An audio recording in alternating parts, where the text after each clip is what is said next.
She opened her door to 3 silent orphans with sacks on their heads. She never imagined one word from them would bring her broken heart back to life.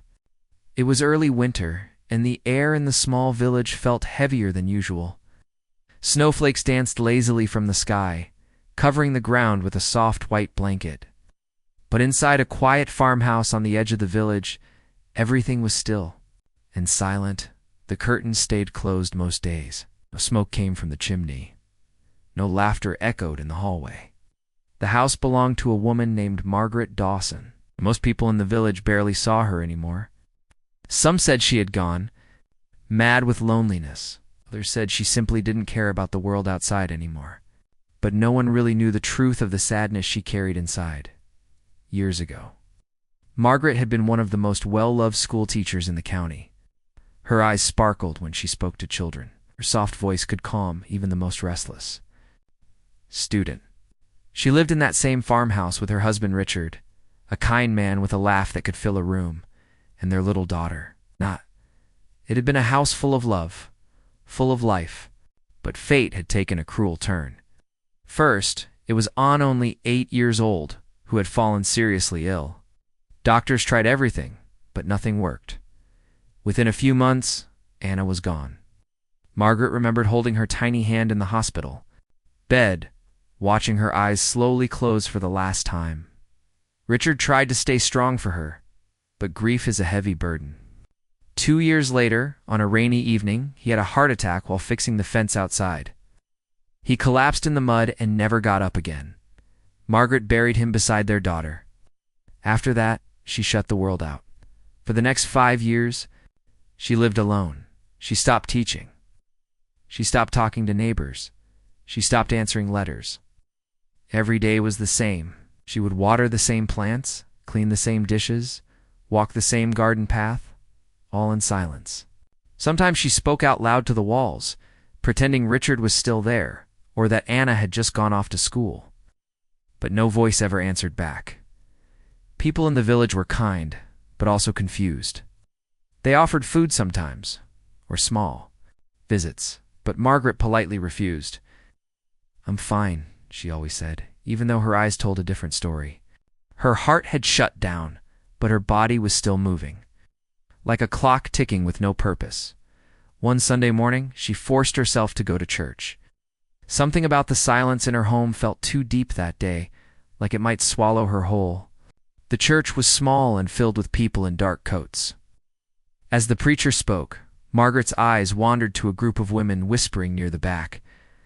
They were talking about something strange. 3 children had been found in a barn near the edge of the state.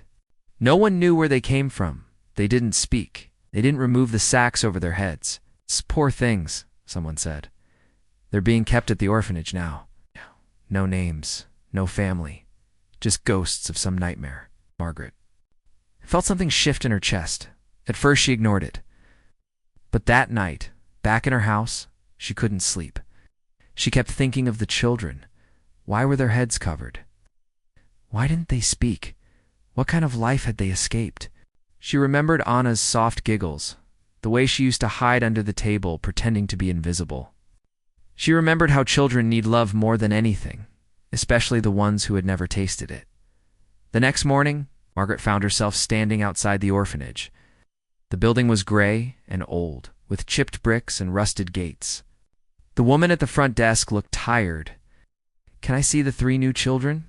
Margaret asked softly. The woman raised an eyebrow. "Are you family?" Margaret shook her head. "No, I'm just curious." After a pause, the woman nodded and led her down a long hallway. "They're not like the others," she warned. "No talking. No eye contact. Won't even eat in front of us, found with sacks tied around their heads. We think someone kept them locked up. They've been with us 2 weeks. Not a word." When Margaret entered the room, her breath caught in her throat.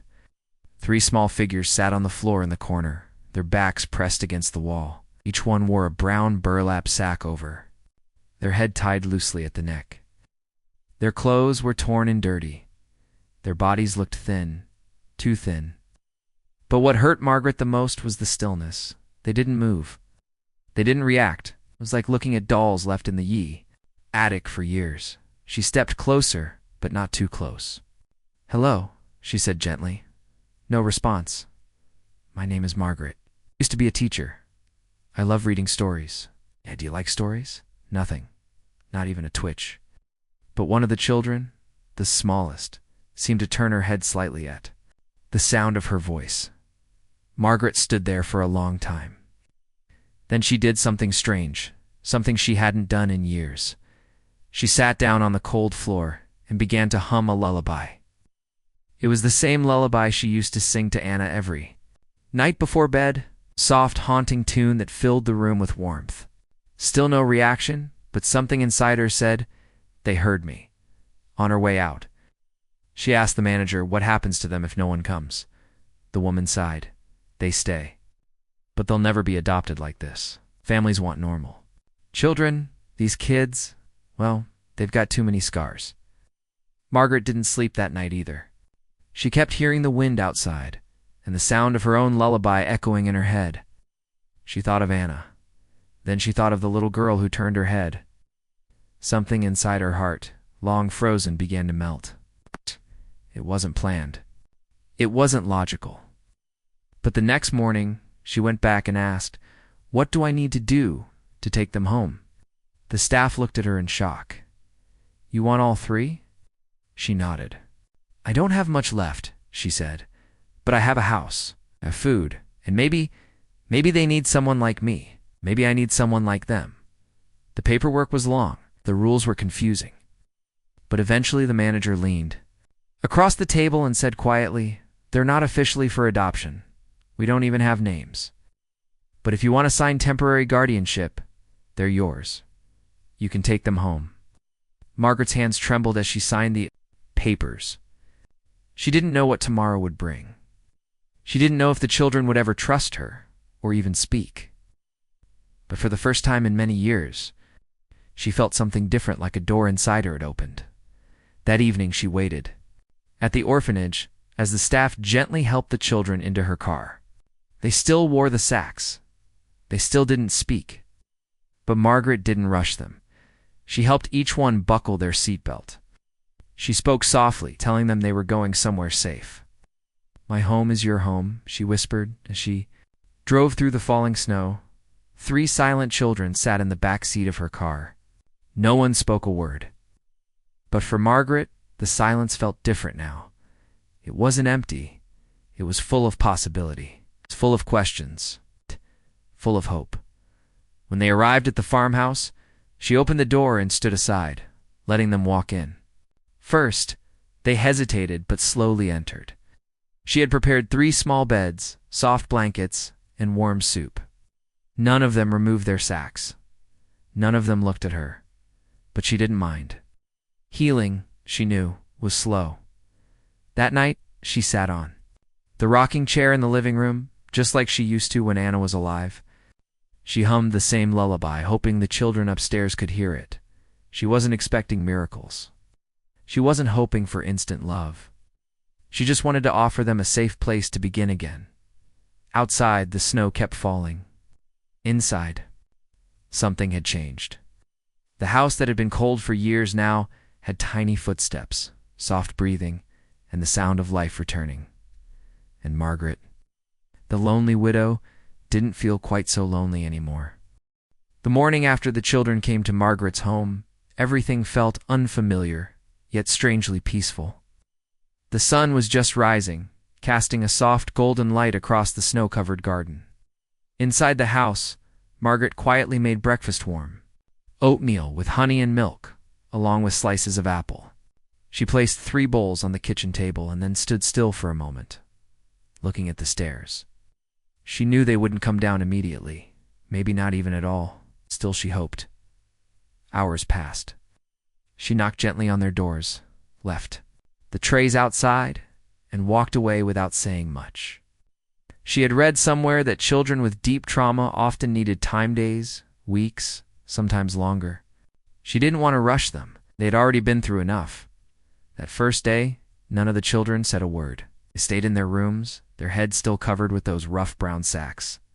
Only once did she hear movement as small Sound of footsteps in the hallway. When she peeked, she saw the tray was empty. Someone had eaten. It was a tiny moment, but to Margaret, it felt like hope. Days went by. Margaret didn't ask questions. She didn't try to touch them or remove the sacks. She spoke to them gently whenever she passed by their rooms. "Good morning, Lucy. There's snow outside today." "Hello, Ben.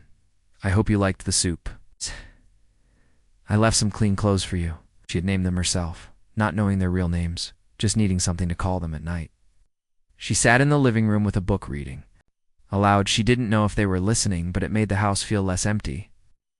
Once, she thought she saw a shadow at the top of the stairs while reading.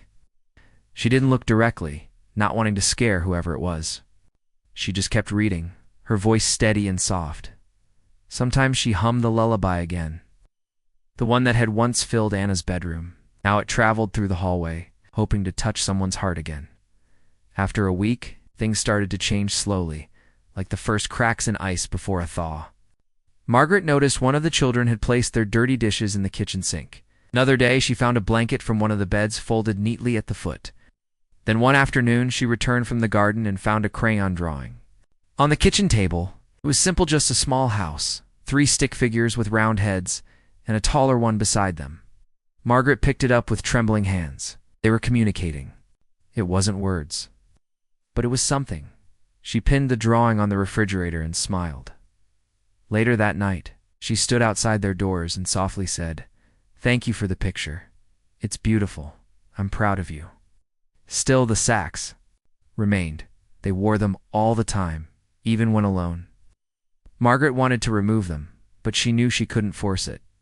Those sacks were more than just cloth. They were walls, hiding whatever pain lay beneath. One cold evening, she built a fire in the living room. The heat made the whole house feel warmer. She placed a soft rug near the fireplace and left out 3 cups of hot cocoa with tiny marshmallows. Then she sat in her rocking chair and waited. For a long time, no one came. The fire crackled, rocked slowly, and hummed under her breath. Then she heard its soft steps coming down the stairs. 3 children, still wearing sacks, stood at the edge of the room. They didn't move closer. They just stood and watched. Margaret didn't speak.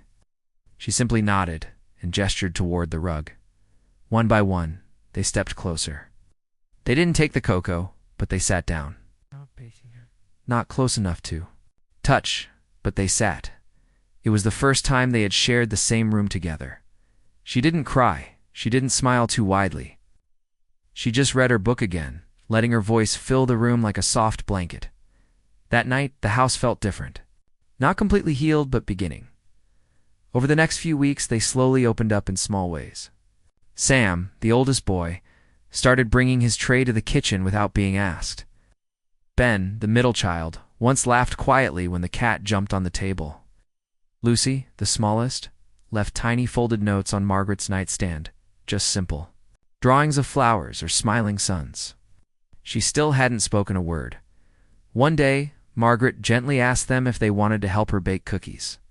No answer, but later that afternoon, when she returned to the kitchen, she saw flour spilled on the counter and 3 small handprints in it.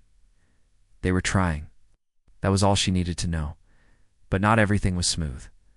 One night, Margaret heard screaming. She rushed upstairs and found Ben curled in the corner of his room, shaking violently. His sack had fallen halfway off, revealing a thin face soaked with sweat. His eyes were wide with terror, staring at something invisible. Didn't T touch him? She knelt at a distance and spoke gently. "It's okay. You're safe here. No one can hurt you now." He didn't reply, but after some time, crawled back onto the bed and hid under the blanket. Margaret stayed outside his room all night, just sitting there, whispering lullabies. Another time, she found Lucy in the garden, standing completely still under the rain, not moving. Margaret wrapped a dry towel around her and brought her in. Lucy didn't resist, but she also didn't speak. She simply stared at the fireplace and didn't blink.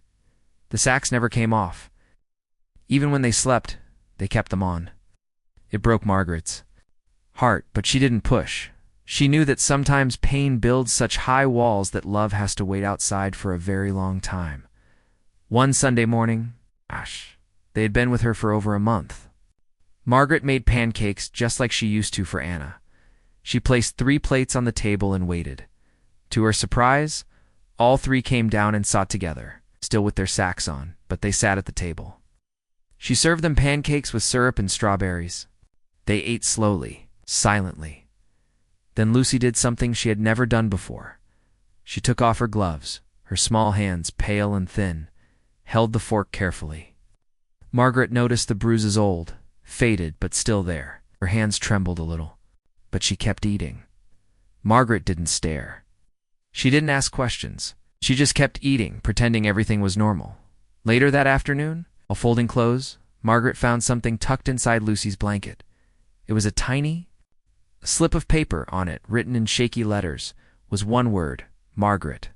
Margaret stared at the note for a long time. Her hands began to tremble. It wasn't just a name, it was a message. It meant that Lucy had listened. It meant she had remembered. It meant trust. That evening, Margaret knocked gently on Lucy's door. She placed the note back on her pillow and said softly, "Thank you. That means more to me than you can imagine." There was no answer. But as she turned to walk away, she heard a whisper, a quiet, tiny voice behind the door. "Margaret." Margaret froze. She turned back, her heart beating faster. "Lucy." No reply came, but she didn't need one. That single word had changed everything. That night, the sack stayed on. But something else had shifted, something invisible. They were no longer just strangers under cloth. They were children. She was becoming someone they trusted. She knew there would be bad days ahead. Nightmares, memories, fear. But she also knew this was the beginning of something beautiful. They weren't ready to call her mom. They weren't ready to speak freely. But now, she wasn't alone. The house was no longer filled with silence. It was filled with small moments, half steps toward healing. Tiny acts of trust. Margaret smiled to herself as she washed the dishes that night. She didn't know how the story would end, but for the first time in years, she was glad it had begun again. The days slowly turned into weeks, and Margaret's quiet farmhouse started to feel more alive than it had in years. Even though the 3 children still wore the sacks over their heads, something in the air had changed. They walked around the house more freely now. They followed Margaret into the garden, sat in the living room near the fireplace, and even helped her clean up after dinner sometimes. No one had spoken much, except for that one whisper, Margaret, that had come from Lucy's mouth like a small light in a long tunnel. Margaret didn't ask them questions. She didn't demand answers. She just showed up every day, spoke gently, cooked warm meals, and gave them space. Sometimes all the children needed was to feel that someone was staying, not leaving, not shouting, not hurting, just staying. And Margaret stayed. One rainy morning, Lucy did something unexpected. She walked into the kitchen and placed her sack on the table. Her hair was messy and uneven, and her big brown eyes looked tired but brave. Margaret stood still, heart pounding. She didn't say anything, didn't rush, didn't react with shock. She just offered Lucy a soft smile and a warm cup of tea. That day, Lucy kept the sack off. She sat on the couch, listened while Margaret read from a storybook, and even helped peel potatoes for dinner. The 2 boys, Sam and Ben, still kept their sacks on, but Margaret noticed how they kept glancing at Lucy. They were watching her closely, unsure whether to follow. Later that night, when Lucy went to bed, Margaret tucked the blanket around her and gently whispered, "You're very brave." Lucy didn't say anything, but a small smile crept across her face before she turned over and closed her eyes. A few days passed and Lucy began speaking more. Only a few words at first: yes, no, okay. But every word felt like a gift. Margaret encouraged her gently, never pressuring her. She noticed how Lucy would freeze if voices got too loud or if anyone moved too quickly near her.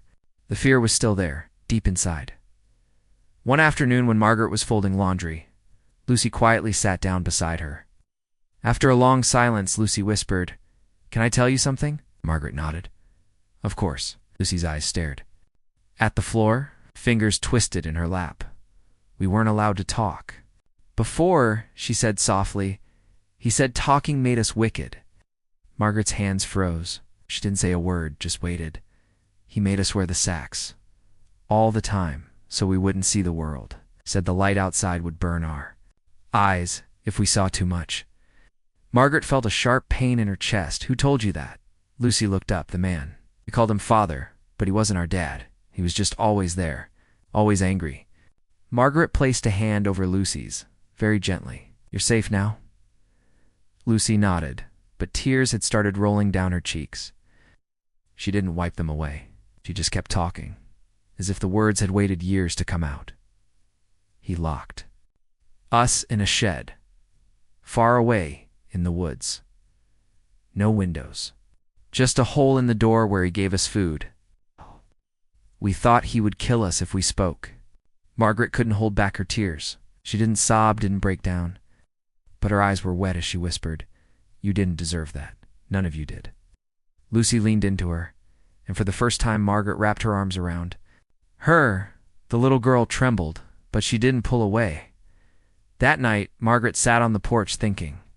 She realized that these children hadn't just been neglected or abandoned. They had been deeply wounded, manipulated, broken. Their minds had been trapped, just like their bodies had once been. She knew now why they wore those sacks. It wasn't just about hiding their faces. It was about hiding from everything they had seen, everything they were told about the world. The next morning, Margaret called a social worker named Helena, kind woman she had met during the guardianship process. She explained what Lucy had said. Helen was quiet for a moment, then said, "Margaret, if even half of that is true, we need to get the police involved. We might be looking at serious abuse, possibly even a criminal case," Margaret agreed. Before anything else, she wanted to speak with the boys that night. After Lucy had gone to bed, Margaret gently knocked on the boys' room door. She didn't go in just, sat outside on the hallway floor and began talking. "I know you're scared. I know someone hurt you. I want you to know you can talk to me. I'm not here to force you or punish you. I just want to help." There was silence. Then, slowly, the door opened. Sam stepped out, still wearing his sack. He didn't say a word, just stood there. "I'm here," Margaret whispered. "Whenever you're ready." A few minutes passed before Sam spoke, his voice dry and raspy. "We weren't supposed to leave," he said. "Leave where?" "The farm." He said the outside world was full of evil. People would steal us or kill us. Margaret looked into the sack's eye holes. "Do you believe that now?" Sam shook his head slowly. "No, but I'm still scared." "That's okay," she said gently. "Being scared is normal. You've survived a terrible thing, but you don't have to be scared forever." Sam sat down beside her, his arms resting on his knees. "Ben doesn't talk. He hasn't talked since we left." Margaret listened quietly. "He's the youngest. He saw things worse than we did." Margaret's heart sank. "What kind of things?" Sam whispered. "Sometimes the man would make us watch when he punished others. Or he'd tell Ben he'd bury him alive if he cried. So Ben stopped crying, and he stopped talking." Tears slid down Margaret's cheeks. She nodded, trying to stay strong. "Thank you for telling me, Sam. You're very brave." Leaned his head against the wall and said nothing more. But that night, for the first time, Sam took off his sack before going to bed. Margaret saw a boy with tired eyes and a deep scar. Across his cheek, one that looked old but cruelly made. The next day, Margaret sat with Helen again and shared everything the children had told her. The police were called in. A detective named Mr. Allen came to the house. He was kind and soft-spoken, careful not to scare the children. Lucy, Sam, and even Ben were offered therapy, and their DNA was tested to try and find any known family. For the next few weeks, everything felt like walking on ice. Margaret tried to keep things normal, cooking, reading, gardening, but now there were interviews. Visits from caseworkers, paperwork, and questions. Through it all, she stayed by the children's side. One afternoon, Margaret sat in the garden with Ben. He still hadn't spoken. He'd never removed his sack. But today he was holding a small toy truck. The one Margaret had placed in his room weeks ago. "Ben," she said gently, "can I tell you a story?" He didn't answer, but he didn't walk away either. She told him a story about a little boy who used to build roads in the mud with his toy cars. The boy had no family, no friends, but one day a kind woman let him stay in her home. At first, he didn't speak. At first, he was scared. But slowly, he began to believe that maybe he didn't have to be scared anymore. Ben didn't speak. But when she looked at him, she noticed something different. His shoulders weren't so tight. His hands weren't shaking. Then quietly, he placed the toy truck in her lap. That evening, Ben still wore the sack, but he held Margaret's hand while walking up the stairs the next morning. Something happened that Margaret would never forget. She was making toast in the kitchen. When she heard a soft voice behind her, "Margaret," she turned around. Ben stood in the doorway. His sack was off. His hair was messy. His lips were trembling. His eyes were red from tears, but he was there. She rushed to him, dropped to her knees, and held him close. He whispered again, "Thank you." From that day on, everything changed. The children slowly began to live, not just survive. They drew pictures. They danced in the garden. They cried sometimes, but now they allowed themselves to be held when they did. Margaret's house was no longer silent. It was filled with laughter, music, and the sound of healing. They had a long journey ahead. Therapy, court meetings, legal paperwork. But none of that scared Margaret. She knew the worst part was behind them, because once Lucy had said her name, the story had begun again. The days became warmer, and the snow slowly melted away from the garden, giving space for new flowers to bloom. The farmhouse, which had once been cold and silent, now had open windows, laughter, and the sound of small feet running down the stairs. The three children, Lucy, Sam, and Ben, no longer looked like the broken, silent kids who had arrived with sacks covering their heads. Something inside them had started healing. The past still lived with them, like shadows in the corners of their minds, but Margaret had given them something they never had before: safety, love, and time. Lucy began speaking more. She talked about small things: first books she liked, dreams she had, food she enjoyed. Margaret always listened carefully, even when Lucy repeated the same thing over and over. It didn't matter. Every word was like a puzzle piece, slowly putting her back together. Sam had become protective. He watched over his younger siblings, especially Ben, who still struggled with nightmares. Sam helped Margaret in the garden, fixed broken furniture, and sometimes even cooked dinner. One day, while pulling weeds, he looked at Margaret and said, "He used to make us eat weeds sometimes," said it was to teach us about survival. Margaret didn't know what to say. She just walked over and hugged him tightly. Ben, the youngest, still didn't talk much, but he had come a long way. He no longer wore the sack. He followed Margaret everywhere like a quiet shadow, holding her hand, sitting beside her, watching her with wide eyes. He hadn't said much since the day he whispered Margaret, but his silence no longer felt full of fear, it felt full of trust. Then one afternoon, everything shifted again. Margaret received a call from the Child Protection Agency. The DNA results had come back.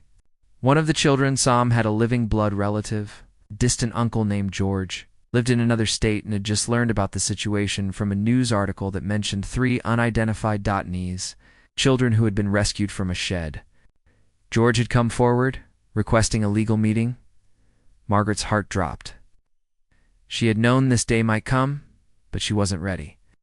The idea of one of the children being taken away felt like losing her child all over again. But she knew she had to stay strong for the children's sake. She didn't tell them right away. Instead, she spoke to Helen, the social worker, and asked what George was like. Helen had already done the background check. "He's clean," she said. "No criminal record, no signs of abuse. But he's never raised children before. He's only met Sam once when he was a baby." Margaret nodded slowly. "What does Sam think?" "We haven't told him yet," Helen said gently. "We wanted to speak with you first." Margaret didn't sleep that night. She sat by the window, watching the moon, remembering Anna, remembering Richard, and now thinking about Sam, how far he had come, how much pain he had already lived through. She wasn't his real mother, not by blood. But in every other way, she felt like one. The next morning, she made breakfast as usual, pancakes and strawberries, Sam's favorite. After they ate, she asked him to stay behind for a bit. He looked worried but didn't argue. "There's something I need to talk to you about," she said gently. Sam sat quietly, his eyes watching her carefully. "The agency found someone," she said. "Your Uncle George. He's your mother's brother. He lives in Kentucky." Sam said nothing. His hands tightened around his cup. "He wants to meet you," she added. "He's coming next week." Silence. Then Sam whispered, "I don't remember him." "That's okay," Margaret said. "You were just a baby. Does he want to take me away?" Margaret took a deep breath. "He asked to meet you first. No one's making any decisions right now. You get to be part of this. You have a say." Sam looked away. "But if he's family, then maybe I have to go." Margaret felt a tear slide down her cheek. She quickly wiped it away. "Family isn't only about blood, Sam. It's about who shows up. It's who stays. But I promise no one will force you to do anything." "Okay." He nodded slowly, but his eyes were full of fear. When George arrived the following week, he was polite and quiet. A man in his early 40s, with kind eyes and nervous hands. He brought a small photo album with pictures of Sam's mother and some toys he thought Sam might like. They sat in the garden, with Helen nearby. Sam didn't say much. He looked through. The photos asked a few questions, but mostly stayed quiet. After George left, Sam went straight to his room. He didn't come out for dinner. Okay. Margaret knocked gently, but he didn't answer. Later that night, she found him sitting in the hallway, his back against the wall, hugging his knees. "I don't want to leave," he whispered. Margaret sat beside him. "Then you won't." "But he's my uncle," Sam said. "He said he could give me a fresh start." Margaret nodded. "And that's true. But sometimes the best place to start fresh is with the people who helped you survive the worst." Sam looked at her, eyes wide. "I don't want to lose Ben and Lucy." "You won't," she promised. In the end, Sam chose to stay. George understood. Said he didn't want to break the bond the children had built. Instead, he offered to visit sometimes, to be part of Sam's life without taking him away. It wasn't a perfect answer, but it was one that worked. But the emotional weight of the visit triggered something else. Ben started having nightmares again. He woke up crying, hiding under the bed, whispering words that didn't make sense. One night, Margaret found him curled in a ball, repeating, "Don't dig the hole, don't dig the hole." Her heart broke. She called the therapist, who suggested more sessions. "It's normal," the therapist said. "Children who've been through trauma often regress during changes." Lucy also became quiet again. She stopped smiling, stopped drawing. Margaret noticed her watching the front door every time someone knocked, like she was waiting for someone terrible to walk through it. Margaret knew what was happening. The past hadn't left them. It was still inside them, waking up when life felt uncertain. So she made a decision. She sat the children down one evening and said, "Let's make a new promise." They looked at her with tired eyes. "We can't change the past, but we can protect each other from now on. No more secrets. If something scares you, tell me. If something makes you sad, say it. If you can't talk, write it. But don't hold it inside." Lucy nodded slowly. Ben looked down, but his hand reached for Margaret's. Sam stayed quiet for a moment, then said, "Can we be a real family now?" Margaret's eyes filled with tears. "We already are." That week, she took them on a picnic. They ran across a field, rolled in the grass, and laughed so hard that even Ben let out a loud giggle. They played hide-and-seek, ate sandwiches, and lay under the sky watching clouds. It was a simple day, but it was everything. That night, they all sat in the living room with mugs of warm cocoa. Margaret looked at their face, still marked by pain, but also touched by joy, and felt something deep inside her settle. They weren't fully healed. The road ahead was still long, but now they had each other, and that made all the difference. Spring quietly turned into summer, and the once cold farmhouse was now filled with light, laughter, and the voices of 3 children who had slowly found their way back to life. The walls, once covered in dust and silence, now held drawings. paper flowers and family pictures that the children had created themselves. Margaret had never imagined this would be her life, again full of purpose, filled with love, and yet gently shaped by sorrow.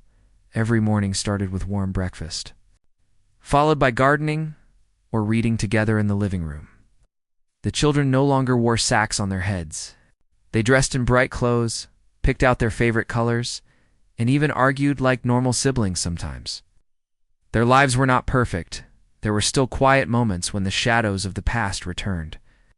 But Margaret had learned how to hold them during those storms. One morning, while watering the plants, Lucy came outside holding a small letter. Her hands trembled slightly. "What is it, sweetheart?" Margaret asked. Lucy looked nervous. "It's from school." Margaret wiped her hands and took the envelope. She had enrolled the children in a special community school that welcomed children with trauma. It had taken weeks of therapy and trust building for the kids to be ready. Even then, Margaret had offered to homeschool them if things got too hard. But they had insisted they wanted to try. Margaret opened the envelope and read the letter aloud. "Dear parent, we are pleased to inform you that Lucy has been chosen to speak at the end of year assembly. The topic is, what makes a family? Please join us for the celebration." Margaret stopped reading. Her eyes filled with tears. She looked at Lucy, who smiled shyly and whispered, "I said yes, because I want to tell people about you." Margaret hugged her tightly, holding back tears.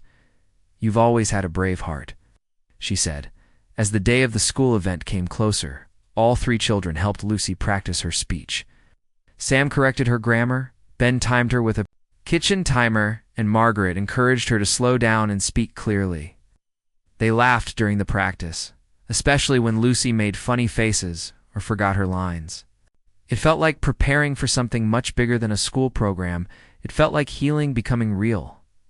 On the day of the event, Margaret dressed in a soft blue dress, one she hadn't worn in years. The children wore simple but neat clothes, chosen by themselves. At the school auditorium, the children sat nervously in the front row, while Margaret watched from the audience, her heart beating fast. Then Lucy was called to the stage. She walked slowly, carefully, and stood in front of the microphone. She looked small under the lights, but her voice, when it came, was clear and full. "Hello, my name's Lucy. I used to not have a home. I didn't talk for a long time. Didn't believe in families. I thought people only hurt other people. Thought the world was dark. But then someone came. Her name is Margaret. She didn't ask for anything. She just stayed. She fed us, protected us, and waited for us to stop being afraid. She became our safe place." Lucy paused. The room was completely silent. "She's not our real mother, but she's more than that. She taught us how to be children again. She made a family out of broken pieces. I think that's what real family is. It's not always blood, but always love."